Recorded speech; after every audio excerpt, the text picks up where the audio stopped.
ትናንትና በሰራሁት ቪዲዮ ላይ የተለያዩ አስተያየቶችን ሰጥታችኋል። እንግዲህ ያው ምርጫው በድል ተጠናቋል። እንደሚታወቀው የኢንተርናሽናል የምርጫ ታዛቢዎችም ምርጫው ስኬታማ እንደሆነ ምስክርነታቸውን ሰጥተዋል። ነገር ግን ባነሳችሁት ጥያቄ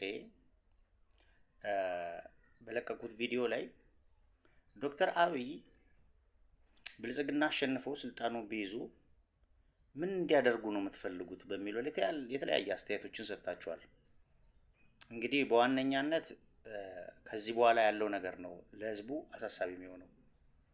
ክቡር ጠቅላይ ሚኒስትሩ እንደተናገሩት እንግዲህ መራጩ ህዝብ ሳይሆን ከእንግዲህ ተመራጩ ነው የሚያሳስበን ብለዋል። ምክንያቱም አገሪቷ ላይ እንደምታውቁት ባሳለፍናቸው ከለውጡ ወደዚህ ባሳለፍናቸው የተለያዩ አሳዛኝ ወቅቶች እንግዲህ በሚኒስቴር ደረጃ ያሉ የህዝብ ተወካዮች ምክር ቤት ድምፅ አግኝተው ወንበር ይዘው የህዝቡን ድምፅ ያሰማሉ ሲባሉ ለተለያዩ የሽብር አካላት ለኢትዮጵያ ታሪካዊ ጠላቶች ተላላኪ ሆነው የተገኙዋሉ። ለዚህም ነው አሁን ሸውከ ገቦች ሊኖሩ ይችላሉ።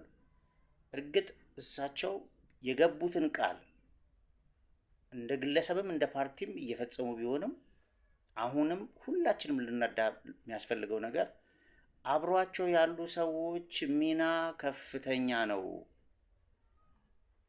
በመንግስት መዋቅር ውስጥ ብዙ የስራ ድርሻ ያላቸው የጠቅላይ ሚኒስትሩ አማካሪዎች ሊሆኑ ይችላሉ፣ ሌሎች ሚኒስቴር መስሪያ ቤቶች ሊሆኑ ይችላሉ።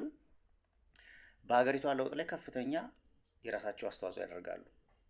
እኛም ደግሞ መራጮች የሚያስፈልገውን በየአካባቢያችን የሚያስፈልገውን ድጋፍ በእውቀት በገንዘብ ለዚች አገር ለውጥ ልጆቻችን ለነገ መጻኢ ምርጥ ኢትዮጵያ የራሳችንን አስተዋጽኦ ማድረግ ይጠበቅብናል። በትዕግስት ነገሮችን አንዳንዴ ማለፍ ጥሩ ነው። ለውጥ በጣም በሂደት ነው አገር መሰረት የምትይዘው። ሁላችሁም ታውቃላችሁ።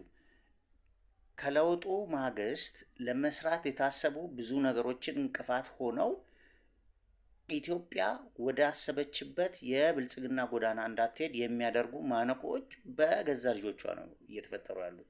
ከዚህ በኋላ በፌስቡክ ሲያንጫጩም ማንጫጫት መከተል አያስፈልግም።